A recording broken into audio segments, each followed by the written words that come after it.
Okay, good morning. It's a beautiful sunny day. All the wind is gone, all the rain is gone, all the cold is gone. And so now it's time to get back to work. I had to reschedule my my spray foam for this coming Friday, which gives me, today's Saturday, so it gives me a week to, get all the things done that I want to do before next Friday. Just got to stick the right key in the hole.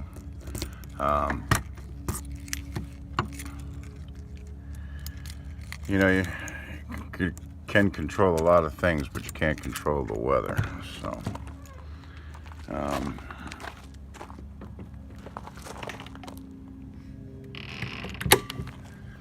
but I suppose it was nice to, have a couple of days off to, think about things. And and by the way, voila! Gina and I had to drive all the way up to Tampa yesterday, which, that was one of the things we were able to get done. And pick up this beautiful shower enclosure, one piece.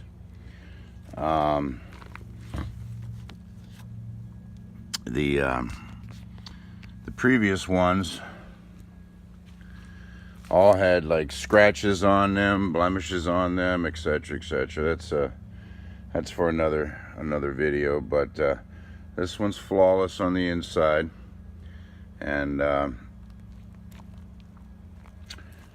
we'll be installing that as soon as I spray foam. So it's good right there. It's my ladder. Anyway, I said I was going to start doing some more videos earlier in the morning to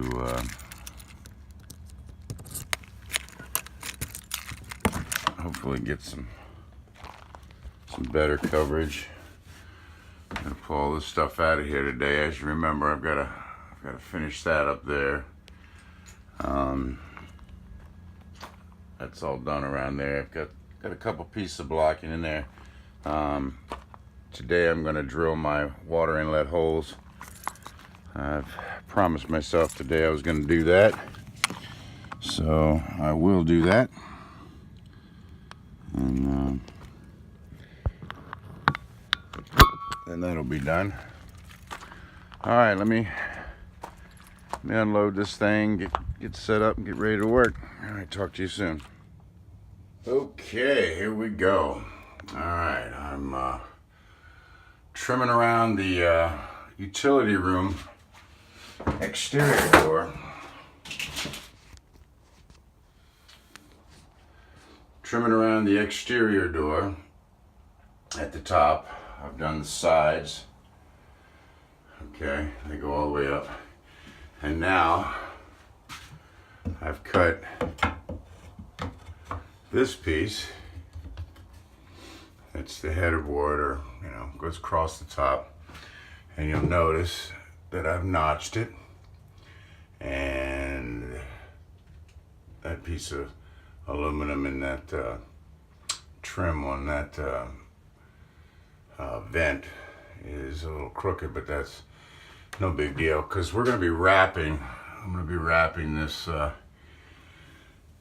this once the plywood, once the walls are on, once it's spray foamed, and once the walls are on, then I'll be wrapping these edges with aluminum. Same thing with that when I trim it up and around. So let me do that. I gotta put the fern strips up there around the box and up those three, or two, 1, 2, 3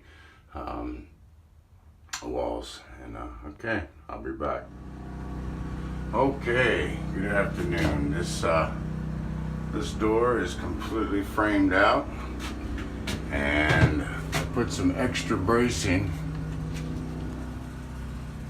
for my light so that it nice and tight, and everything's ready to go. Got my corners all done down there, all done down there, and now I'm gonna work on this up here. What's up, man?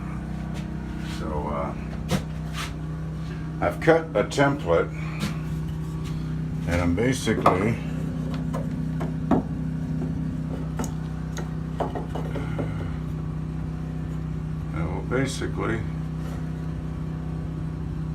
go just like that. And you can see when I'm all done, I'll make those all the way down and it'll look real good. All right, I'll be back. Okay, I've got all my bracing cut, as you can see, all the way down. And they basically have a 45 and a flat, and then a 45 at the top. And the 45 goes up here, and the 45 and the flat goes right there. Okay? And so what I'll be doing is screwing them from there into that stud.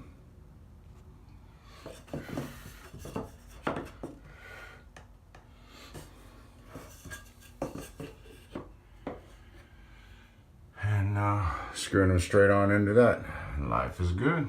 And I'll be right back when it's all done. And remember, that whole cavity back here, that all gets, it's kind of weird to see. It's kind of like the funny mirrors. But anyway, this whole cavity will get filled with spray foam. So I'll be back when it's all done. Okay, just a little short video. I'm putting some bracing in for my shelf. I probably won't stay, but I'll go up in there and provide support for this shelf here. All right, I'll be back.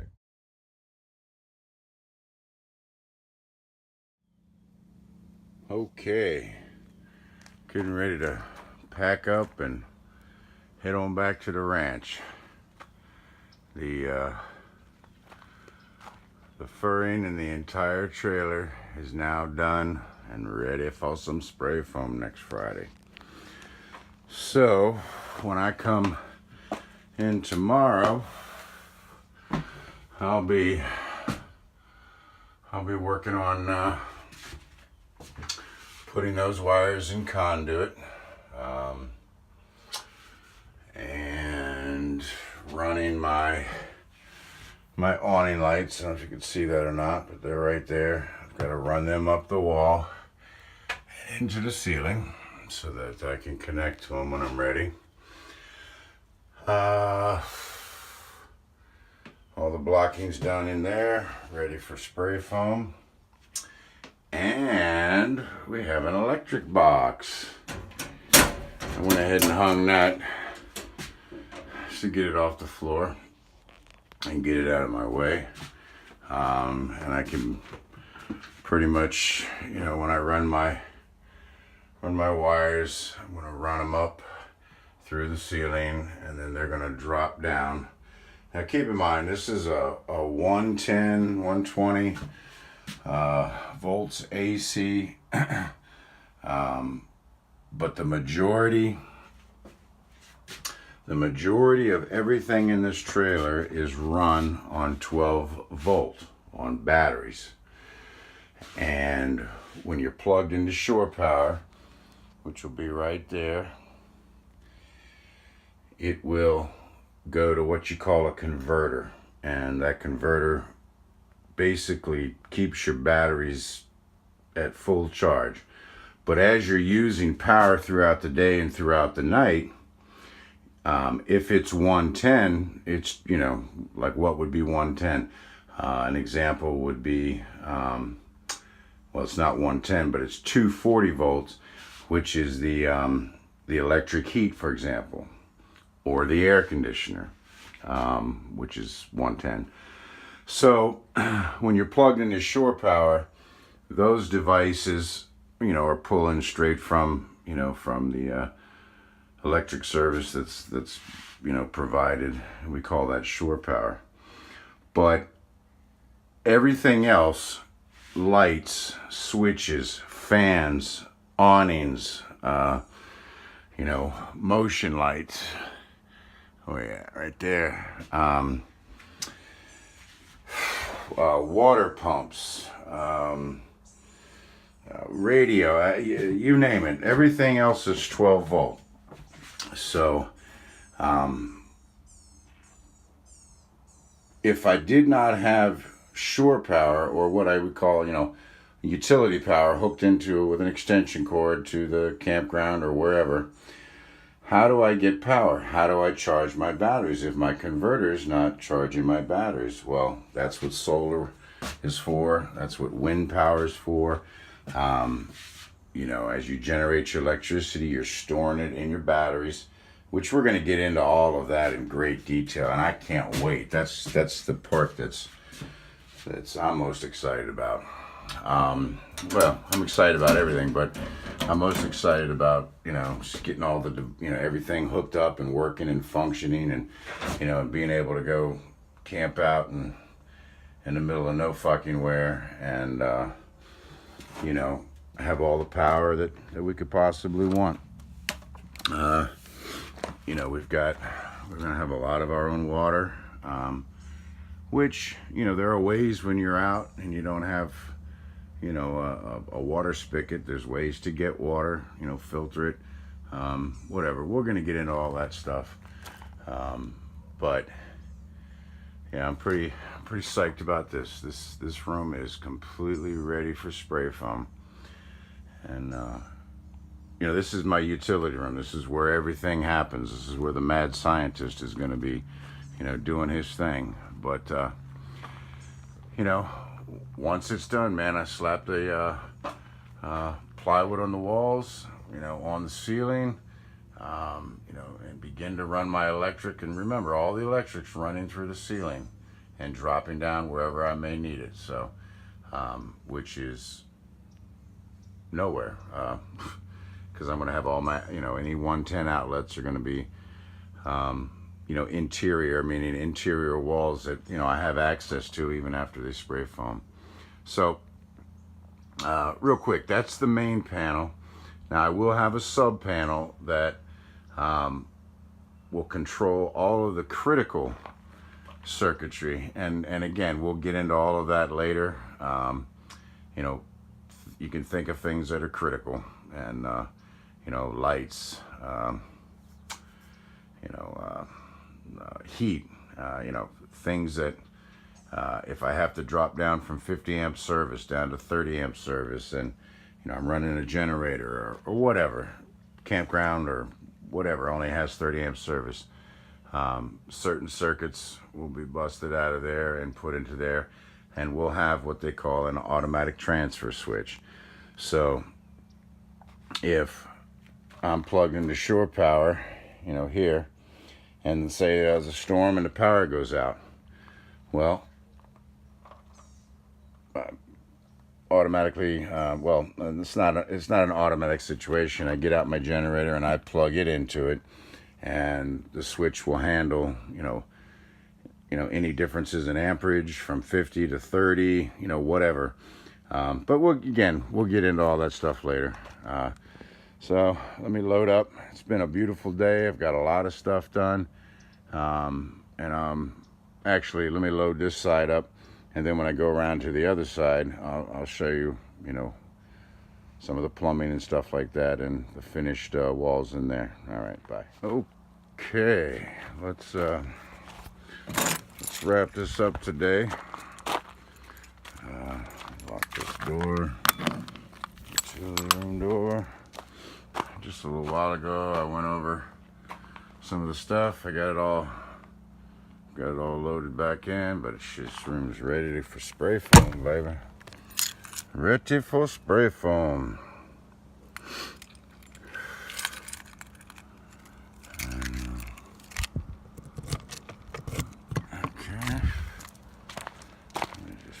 push my ladder underneath a little bit more. Alright. I'll keep it underneath a little bit. Shower enclosure's doing good. He ain't going nowhere. Oops.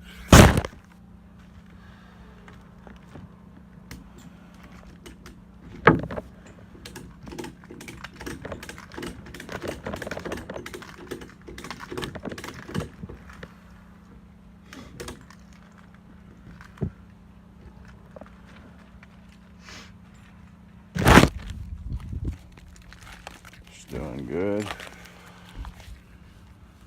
Finally got a shower enclosure that's not messed up. So we'll go over that more when we do it.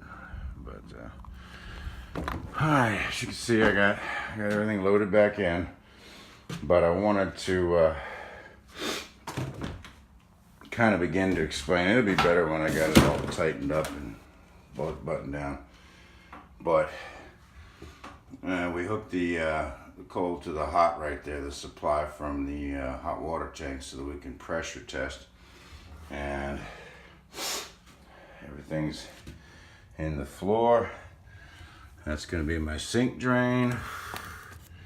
And we're testing this at 42 psi, and it's holding. So I'll check that in the morning. But you got to cap everything off. I got to get my gas line buttoned down a little bit. Put a couple clamps on it. All the hot water supply is coming down through that white tube, and then it comes out of the tube there. I busted my my HVAC tube there just so I could get that corner there perfect, and I'll redo that connection tomorrow or something. Here's my stub out for my hot water and cold water for my vanity, and it'll continue on up to my shower. Brought 3/4 inch 3/4 inch for the supply, so that and I'll tap off of that with 1/2 inch for the vanity, hot and cold, and for the for the shower, which will be inside there. There's the drain.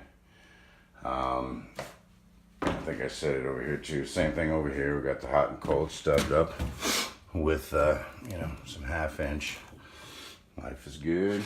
And gas is over there, and water.